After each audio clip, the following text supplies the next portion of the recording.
അയോധ്യയിൽ വലിയ ആൾക്കൂട്ടമായിരുന്നു. രാജ്യത്തിന്റെ വിവിധ ഭാഗങ്ങളിൽ നിന്ന് നിരവധി പേർ അയോധ്യയിൽ പരിപാടി കാണുന്നതിന് വേണ്ടി പ്രാണപ്രതിഷ്ഠ ദിനം ഇവിടേക്ക് എത്തിയിട്ടുണ്ട് എന്നതാണ് ഏറ്റവും പ്രധാനപ്പെട്ട ഒരു കാര്യം.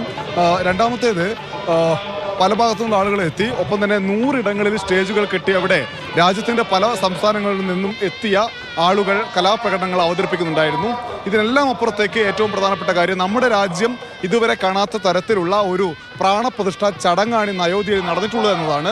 കാരണം പ്രധാനമന്ത്രി തന്നെ പ്രാണപ്രതിഷ്ഠ ചടങ്ങിൻ്റെ പ്രധാനപ്പെട്ട ഭാഗവാക്കായി മാറുന്നു. ഒപ്പം തന്നെ ഒരു സംസ്ഥാന മുഖ്യമന്ത്രി ഈ ചടങ്ങിലെ പ്രധാനപ്പെട്ട ഒരു കാര്യക്കാരനാവുന്നു.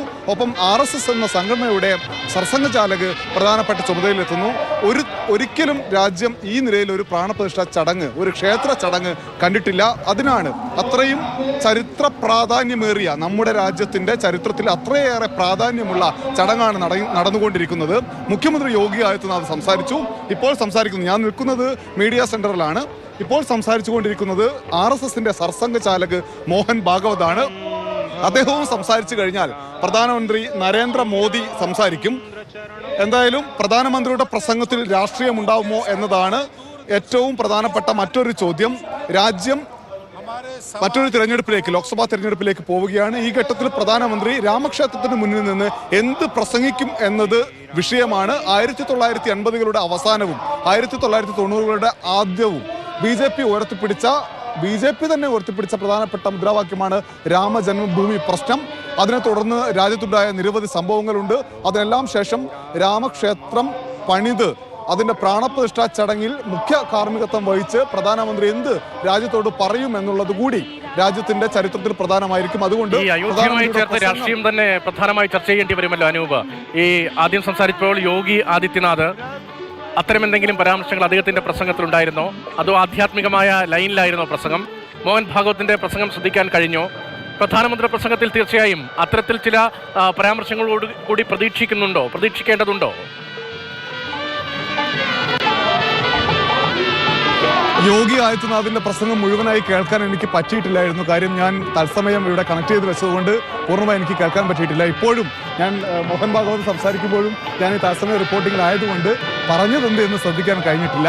പക്ഷേ രാഷ്ട്രീയ പ്രസ്താവനകൾ യോഗി ആദിത്യനാഥിന്റെ പ്രസംഗത്തിൽ കാര്യമായി ശ്രദ്ധിച്ചിട്ടില്ല.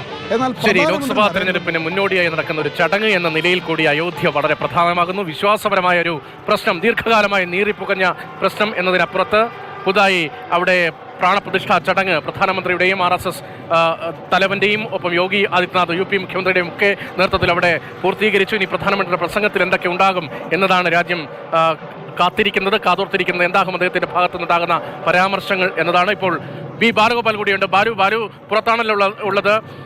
എപ്പോൾ മുതൽ അവിടെ സന്ദർശകർക്ക് പരിപൂർണമായ തോതിൽ അകത്തേക്ക് പ്രവേശിക്കാൻ കഴിയും?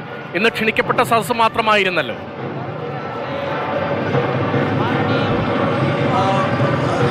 രതീഷ്, ഞാനിപ്പോൾ ഉള്ളത് രാംപത്തിലാണ്. അതായത് അയോധ്യയിലെ രാമക്ഷേത്രം സ്ഥിതി ചെയ്യുന്ന സ്ഥലത്തിൻ്റെ മുന്നിലുള്ള ഏറ്റവും പ്രധാനപ്പെട്ട വീതിയിലാണ് ഞാനിപ്പോൾ ഉള്ളത്.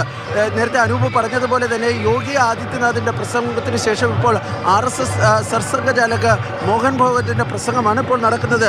അനൂപിനോട് നേരത്തെ രതീഷ് ചോദിച്ചിരുന്നു, ഈ യോഗി ആദിത്യനാഥിൻ്റെ പ്രസംഗത്തിൽ രാഷ്ട്രീയമുണ്ടായിരുന്നു എന്നൊരു ചോദ്യം ചോദിച്ചിരുന്നു.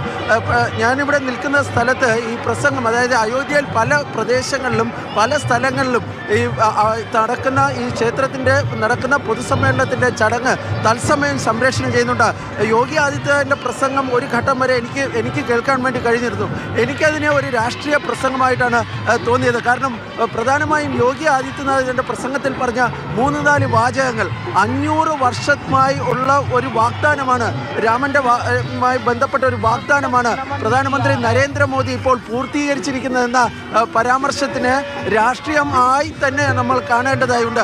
അതുപോലെ തന്നെ ഈ ചടങ്ങുമായി ബന്ധപ്പെട്ട് എവിടെയാണോ അമ്പലം പണിയാൻ വേണ്ടി നമ്മൾ നിശ്ചയിച്ചിരുന്നത് അവിടെ തന്നെ അമ്പലം പണിതു എന്നും യോഗി ആദിത്യനാഥ് തൻ്റെ പ്രസംഗത്തിൽ പറയുകയും ചെയ്തു. വളരെ ശക്തമായ രാഷ്ട്രീയ വാക്കുകൾ എന്ന് തന്നെ വേണം അതിനെ വിശേഷിപ്പിക്കാൻ വേണ്ടി കഴിയുക. മോഹൻ ഭാഗവതിൻ്റെ പ്രസംഗം ഇപ്പോൾ നടക്കുകയാണ്.